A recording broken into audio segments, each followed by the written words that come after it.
দেশের বিভিন্ন জায়গার আরো কিছু খবর নিয়ে এখন একটি ডেস্ক রিপোর্ট। জরুরি অবস্থা বাংলার ১৬ কোটি মানুষকে স্বস্তি দিয়েছে বলছেন নৌ পরিবহন প্রতিমন্ত্রী খালিদ মাহমুদ চৌধুরী। দুপুরে চট্টগ্রাম বন্দর জেলাটিতে শ্রমিকদের মাঝে খাদ্য সামগ্রী বিতরণ অনুষ্ঠানে তিনি এসব কথা বলেন। উষ্ণতা কমাতে বৃক্ষরোপণের কোনো বিকল্প নেই বলছেন পরিবেশ, বন ও জলবায়ু পরিবর্তন মন্ত্রণালয় সম্পর্কিত সংসদীয় স্থায়ী কমিটির সভাপতি দীপঙ্কর তালুকদার। রাঙ্গামাটিতে বৃক্ষমেলা ও বৃক্ষরোপণ অভিযান উদ্বোধন অনুষ্ঠানে তিনি এসব কথা বলেন। এ সময় উপস্থিত ছিলেন জেলা প্রশাসক মোহাম্মদ মোশাররফ হোসেন, জেলা পরিষদ চেয়ারম্যান অং সুইপ্রু চৌধুরী, পুলিশ সুপার মীর আবু তহিদ সহ অন্যান্যরা। ময়মনসিংহে বাজার পরিস্থিতি নিয়ন্ত্রণে ব্যবসায়ীদের সাথে মত বিনিময় সভা করেছেন সিটি মেয়র।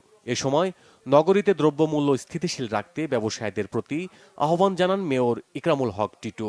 নগরীর কালীবাড়ি রোডে মেয়রের বাসভবনে এই মত বিনিময় সভা অনুষ্ঠিত হয়। প্রধানমন্ত্রী শেখ হাসিনার পক্ষ থেকে ত্রাণ সামগ্রী দেয়া হয়েছে বরিশালে। গতকাল বিকালে নগরীর হাসপাতাল রোডে ত্রাণ সামগ্রী বিতরণ অনুষ্ঠানে উপস্থিত ছিলেন মেয়র আবুল খায়ের আব্দুল্লাহ খোকন ও জেলা প্রশাসক মোহাম্মদ শহীদুল ইসলাম।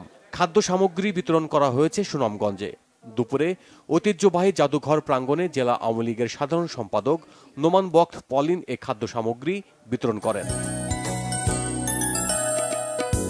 বন্যায় ক্ষতিগ্রস্ত ও কর্মহীনদের মাঝে খাদ্য সামগ্রী বিতরণ করা হয়েছে সিরাজগঞ্জে। মানবিক সংগঠন সুখ পাখি এ খাদ্য সামগ্রী বিতরণ করে। শহরের হোসেনপুরে খাদ্য বিতরণ অনুষ্ঠানে উপস্থিত ছিলেন সংগঠনের প্রতিষ্ঠাতা পরিচালক রজব শেখ ও সিনিয়র সাংবাদিক হারুন ও রশিদ খান হাসান সহ অন্যান্যরা। নাজমুল নিশান, বাংলা ভিশন নিউজ ডেস্ক।